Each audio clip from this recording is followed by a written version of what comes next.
안녕하세요. 성화 들려드리는 가브리엘라입니다.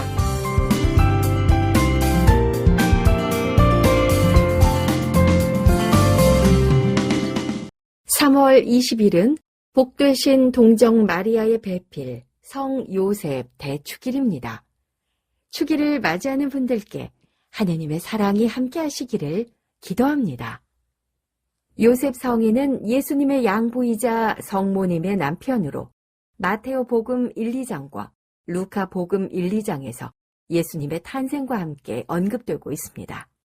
요셉 성인은 성화에서 대부분 성 탄생, 동방박사의 경배, 이집트로의 피신, 회당에서 율법학자들과 토론하는 소년 예수님의 장면에서 등장하는데요. 대부분 나이가 지긋한 초로의 노인으로 그려져 있습니다. 조금 더 구체적으로 언급해 드릴게요. 백발의 하얀 머리와 수염 또는 대머리 등 나이 든 노인의 모습으로 표현되어 있지요. 그의 상징물로 흔히 지팡이가 등장하는데요. 가끔 싹이 난 지팡이를 볼 수도 있습니다. 특히 나이 어린 젊은 여인과 노인의 대비로 자주 등장합니다. 아기 예수님을 안고 있는 요셉 성인은 마치 손주를 안고 있는 할아버지의 모습으로 표현되어 있어요. 하지만 오늘 감상하실 피에트로 안니고니의 1964년 작품 성 요셉과 소년 예수는 앞서 말씀드린 요셉 성인과 예수님의 모습을 전혀 다르게 표현하고 있습니다. 먼저 작가에 대해 말씀드리고 난 뒤 그림을 하나씩 바라보겠습니다. 피에트로 안니고니는 이탈리아 밀라노 출신으로 우리에게 널리 알려진 인물들을 그린 화가로 유명합니다. 1963년 타임지의 제안을 받아 겉표지에 교황 요한 23세를 그리기도 했고요. 1955년과 1969년 엘리자베스 2세 영국 여왕의 초상화를 작업하기도 했습니다. 이외에도 미국 대통령 존 F 케네디 등 국제적인 인물들을 그린 초상화 작가로 기억하고 있습니다. 작가 피에트로 안니고니는 초상화 외에 파도바의 성 안토니오 대성당 주강제대 벽화 같은 다수의 성화 작품을 작업했는데요. 특히 몬테카시노 수도원의 주 출입문 위에 그려진 성 베네딕토의 영광은 그가 작업한 작품 중에서 가장 규모가 큰 작품이었습니다. 현재 피에트로 안니고니의 작품 다수는 바티칸뿐 아니라 미국과 영국, 이탈리아 등의 미술관에 소장돼 있습니다. 이제 기존의 성화와는 다르게 표현된 요셉 성인과 예수님의 모습을 바라보겠습니다. 아버지 요셉과 아들 예수님이 목공장에서 일하고 있습니다. 작가는 여느 아버지와 아들의 모습처럼 친밀감 있고 인간적인 모습으로 표현하고 있어요.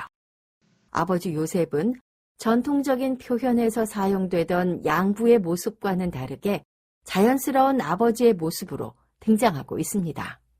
여기에 아들 예수님을 노란색과 붉은색으로 채색되어 밝고 환한 모습으로 그려내고 있고요. 소년 예수님은 그림 속에서 목수 아버지의 가르침을 받는 모습이지만 평범하지 않다는 것을 작가는 색채로 표현하고 있습니다. 그림 속에서 소년 예수님은 밝은 모습으로 나타나 있지만 아버지 요셉 성인은 짙은 색깔로 드러나 있습니다. 하지만 얼굴 표정은 아들 예수님을 바라보며 흐뭇해하는 아버지의 모습입니다. 아들 예수님은 열심히 자기 일에 몰두하고 있고 그의 머리 위로 아버지 요셉의 손이 얹어져 있지요. 이것은 아들에 대한 무한한 사랑과 믿음이 얼마나 깊은지 잘 묻어나 있습니다. 이 그림에 나타난 요셉 성인은 지금까지의 성화에서 등장한 힘없는 노인의 모습과는 다른 생기 있는 아버지의 모습으로 드러나 있는데요.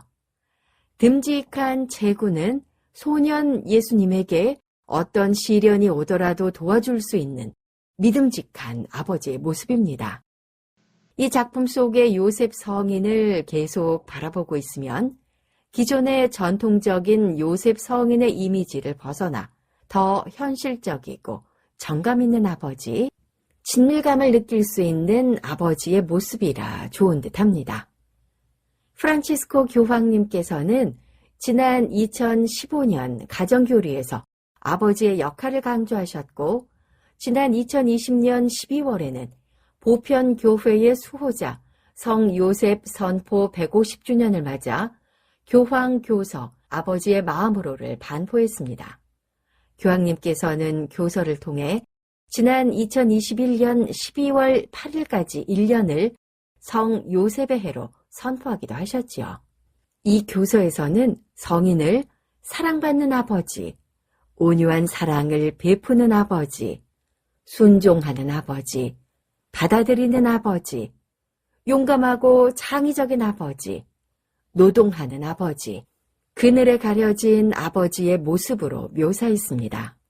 이 내용을 이 작품에 투영해 보면 노동자 요셉 성인과 아버지로부터 목수일을 배우고 있는 소년 예수님의 모습이 교황님의 말씀을 너무나도 정확하게 표현한 것이라고 생각합니다.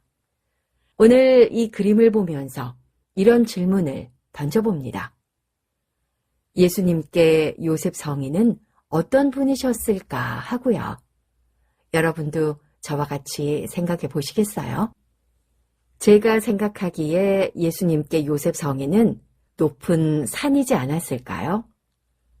요셉 성인께서는 예수님께 아낌없는 사랑을 주셨고, 손을 내밀어 잡아주셨고, 옆에서 응원하며 바라보고 지켜주셨습니다. 오늘 우리가 축일로 지내는 요셉 성인은 의로운 사람이었고 법대로 사는 사람이었습니다. 여기서 의로운 사람이라는 뜻은 마테오 복음사가의 설명을 옮겨보고자 합니다. 요셉은 의로운 사람이었다. 의로우신 요셉. 요셉 성인은 의로우셨기 때문에 자초지종도 묻지도 따지지도 않고 겉으로 드러난 약혼녀 마리아의 임신이라는 큰 허물을 아무도 모르게 덮어주려 했지요. 당시 율법을 보면 이런 경우 임신한 여인은 공개적으로 모욕을 당하고 돌에 맞아 죽어야 했습니다. 하지만 요셉 성인은 의로웠기 때문에 당신이 이해하지 못한 성모님의 허물을 눈감아주며 용서하고 남몰래 파혼하기로 한 거죠. 만일 의롭지 못했다면 여느 사람들과 마찬가지로 임신한 자기 약혼녀에게 크게 화를 내며 남의 아이를 임신한 약혼녀에게 복수했거나 적어도 그 여인이 돌에 맞아 죽게 방치했을 겁니다. 그러나 요셉 성인은 그러지 않으셨어요. 의로운 분이었기 때문입니다. 그렇다면 이러한 그분의 의로움은 어디에서 오는 걸까요? 히브리서 11장 7절을 보면 의로움은 믿는 사람에게 주어지는 유산입니다. 요셉 성인은 믿음의 사람이었던 거지요. 그분은 평소 하나님께 충실한 분이셨고 그분을 충실히 믿었던 분이셨습니다. 그래서 그분은 의로운 분이셨던 거죠. 요셉 성인은 하느님을 온전히 경외하던 분이셨어요. 그래서 그분과 깊은 관계를 유지하는 가운데 그분의 말씀과 뜻을 늘 헤아리며 사신 분이셨습니다. 구원 역사의 수호자로 성모님과 예수님을 맡겨드리기에 충분히 준비된 분이셨습니다. 이런 부분이 가능했던 것은 요셉 성인이 늘 하느님 앞에서 기도하는 분이셨기 때문입니다. 그래서 성모님의 임신 소식을 들었을 때 요셉 성인은 그분을 살리기 위해 노력했고 동시에 그 사건에 숨어 있을지 모를 주님의 섭리와 뜻을 헤아리기 위해 기도하셨던 겁니다. 우리의 인간적인 생각으로 약혼한 마리아가 임신한 것을 알았을 때 분명 화가 날 수도 있었습니다. 하지만 요셉 성인은 조용히 파혼하려고 하셨죠. 아마도 마리아가 사람들로부터 비난과 멸시를 받지 않게 하려고 하셨던 겁니다. 그것만으로도 요셉 성인은 충분히 자기 할 일을 하신 것이지요. 요셉 성인은 꿈에 천사를 만났습니다. 그런 뒤 결심하셨지요. 법대로 하지 않고 하느님의 뜻대로 하기로 말입니다. 하느님의 뜻은 무엇이었겠어요? 바로 마리아를 받아들이는 것이었습니다.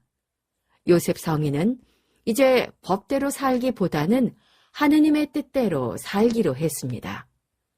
어느 신부님께서 요셉 성인을 참으로 크고 깊고 고요한 불암산 같으시다고 말씀하셨습니다.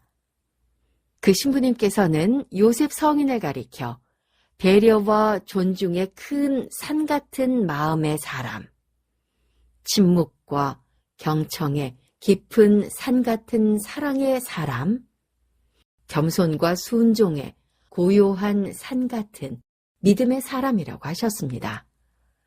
이 말씀을 들으며 저는 신앙에 대해 생각해 봤습니다. 신앙은 홀로 레이스를 펼치는 42.195km의 마라톤이 아니라고 해요. 신앙은 바통을 주고받으며 함께 달리는 이어달리기라고 합니다. 오늘부터 우리 또한 요셉 성인의 삶을 따라서 나의 뜻보다는 하느님의 뜻을 먼저 생각하면 좋겠습니다. 요셉 성인이 가졌던 영성을 배운다면 우리는 세상을 살면서 힘든 어려움도 이겨내고 참된 기쁨을 얻을 수 있을 것입니다.